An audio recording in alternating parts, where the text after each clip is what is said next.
Hi, today we're going to make pork chops, and um, since this is, cooking ideas and stuff like that, I am doing something I've never done before, and I figured that if I've not done it before, maybe you've not done it before either, so we're going to do this together. I went to Costco today. It's my Sunday thing I like to do, and today I got pork chops. They were a pretty good price. Only problem is they're thick, and my pork chops fall for thin. Thinking about getting a meat slicer this Christmas, but we'll see. So here we go. We're gonna just cut them in half and hope for the best.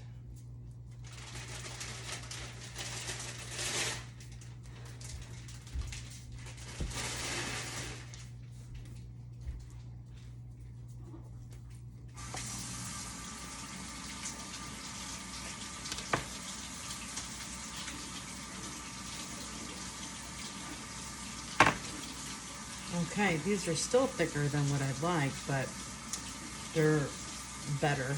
And we're gonna give them a try. I might pound them down a little bit. Thankfully, they were so thick that I could stand it on the end. I was really afraid of cutting my hand. I went with a smaller utility knife just to make sure I had control over the blade.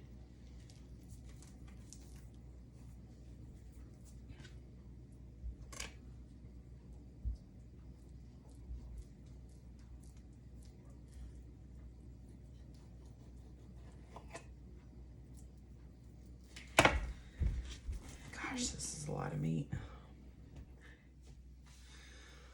Okay, so out of that pack of meat, it was 5.3 pounds. Okay, there were about 9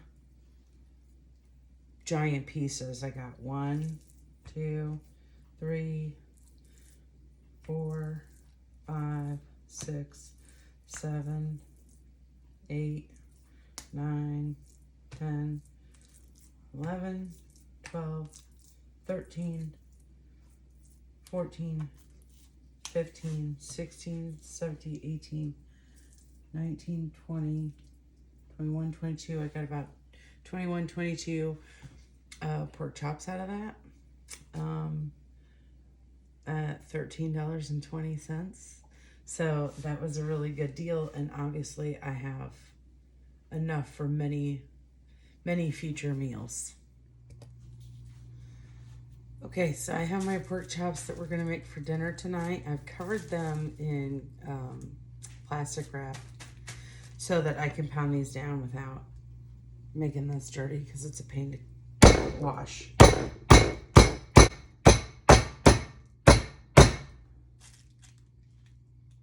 All right, done, clean, all finished, ready to start preparing it.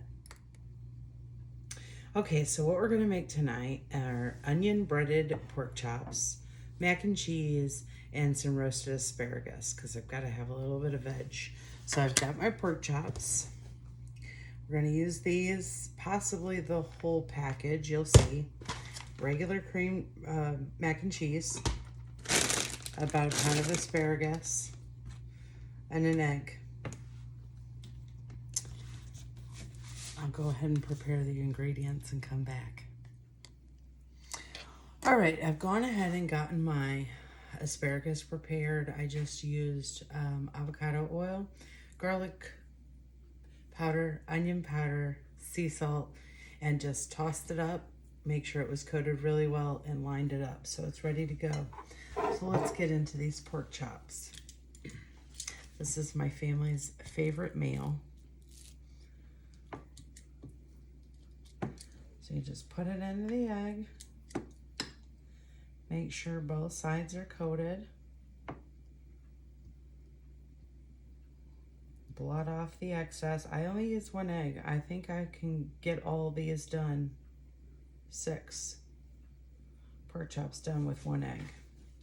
Then you lay it into the crushed up onions. Give it a light pat. Flip it. Now notice it is not completely covered, okay? I've been making this recipe for years. I have tried many ways. I have tried to be greedy and cover the entire pork chop in onions, and it will not cook properly. So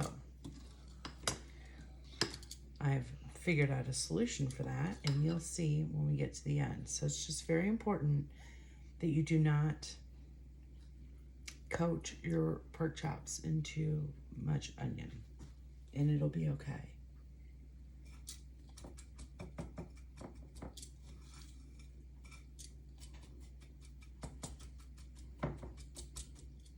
I'm not using any other seasonings. You don't need it. These chopped up onions, crunched up onions, whatever you want to say, give the pork chop everything it needs.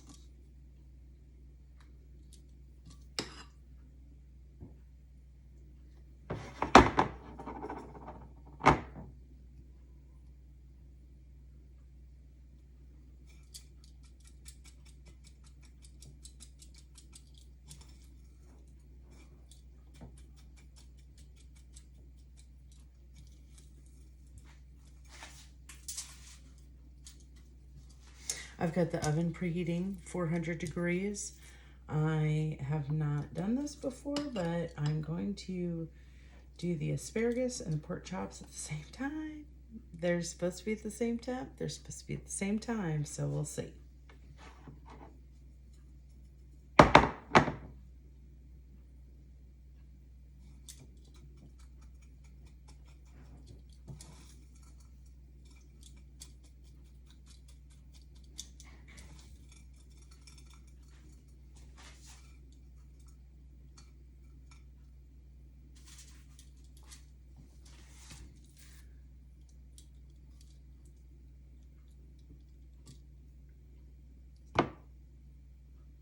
One egg's gonna do it.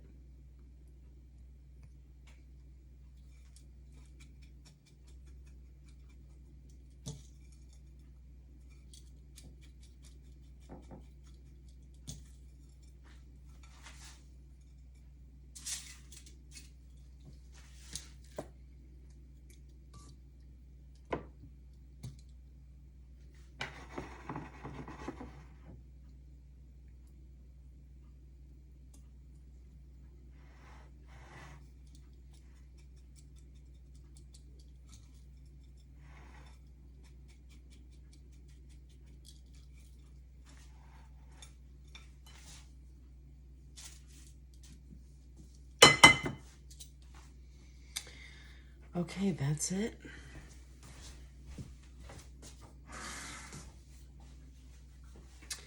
All right, now this is one of the most important parts of this recipe.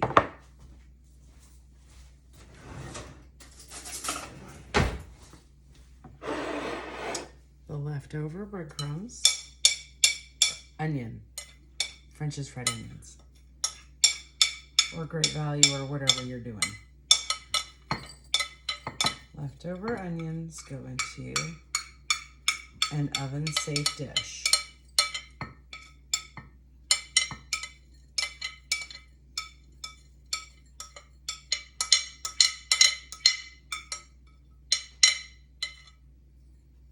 Okay. Like that. Set it to the side. Now, if you want to put it in the fridge because you're freaking out because there's a little bit of onion in there and the pork chops may have touched it, go ahead. But I've been making this for probably 10 years. We've gotten sick exactly 0 times. So I'm just going to set it to the side for now.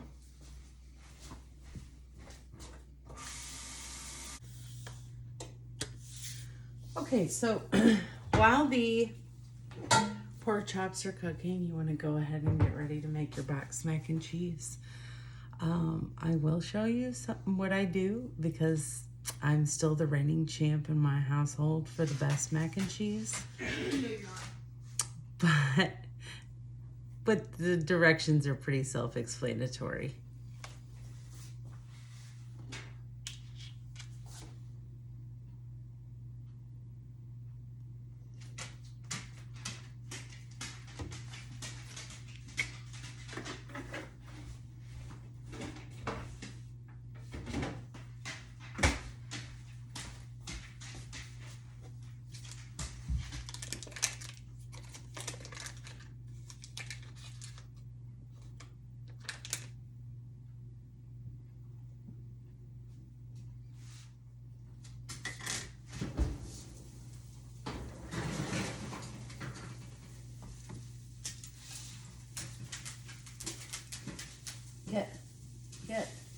Get. Go.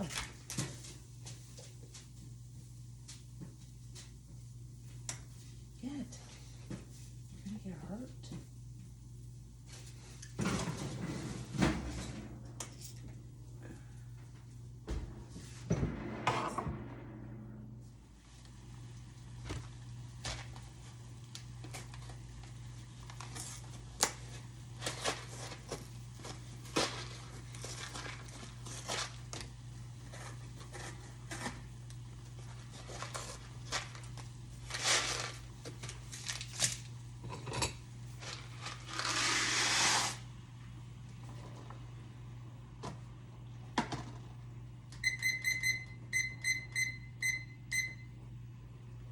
Eight minutes.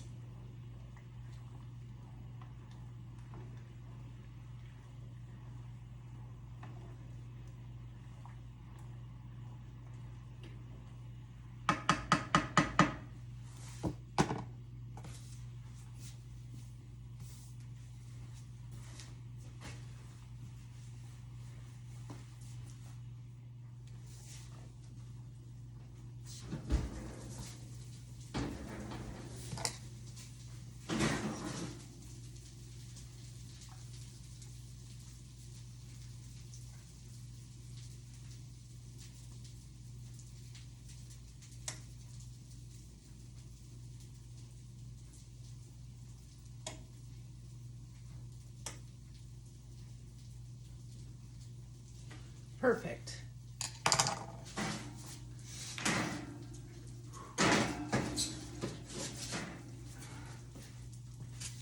Set that back here. Now what I do with the asparagus is you can take regular old breadcrumbs if you want and sprinkle it on, but I make my own breadcrumbs with seasoned croutons. I put them through a food processor, and then I mix in Parmesan cheese.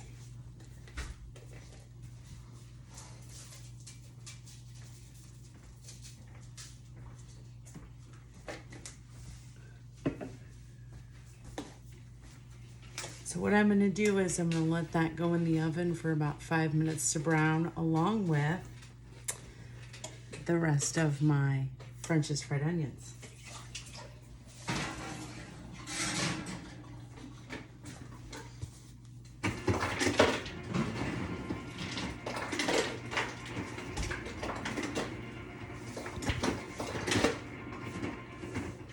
Now, here's a little fun fact that I did not know about pasta for many years, and that is that you're only supposed to rinse pasta if it's going to be in a cold dish. Otherwise, you just let it drain. So we're letting it drain right now. Melting down the butter. This is part of my secret why I am the undisputed champion still. Stop dreaming.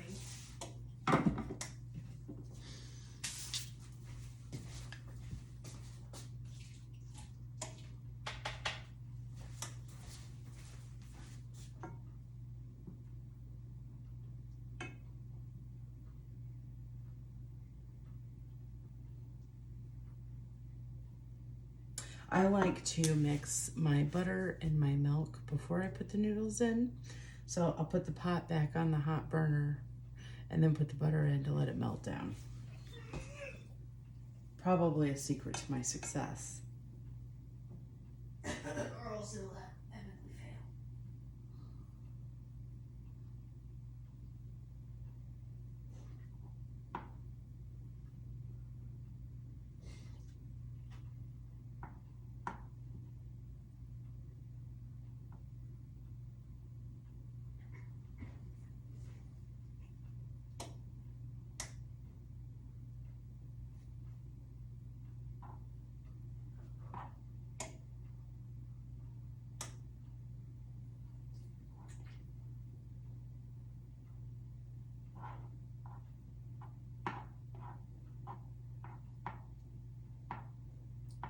I'm curious, does anybody else do their mac and cheese like this?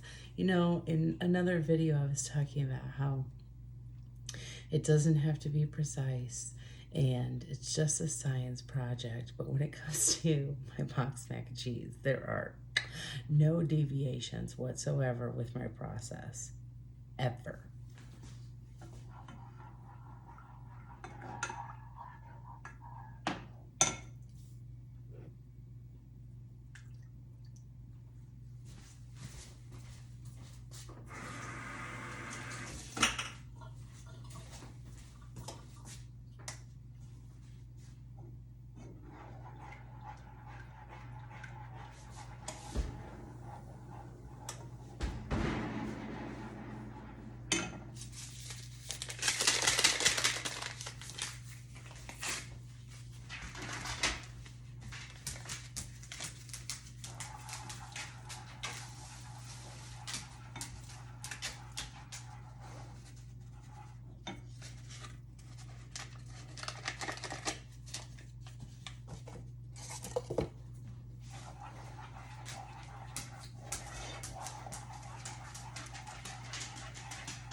Still a champ.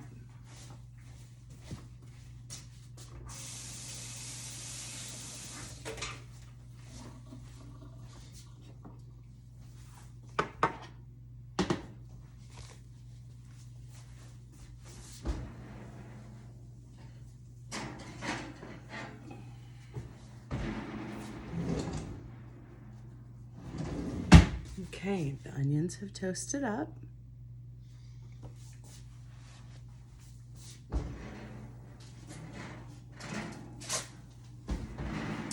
As well as the asparagus.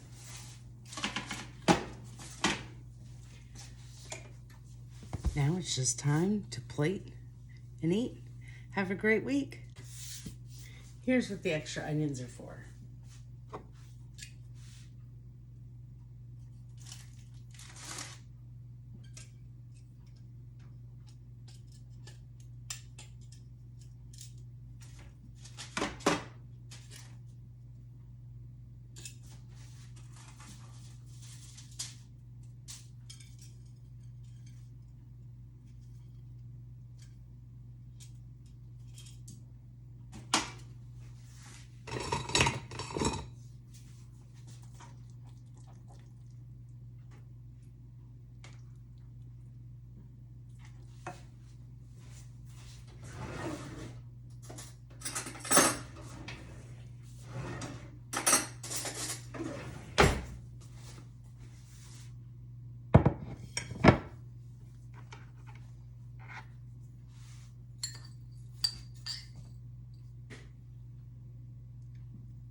Now that right there is a winning meal for your family.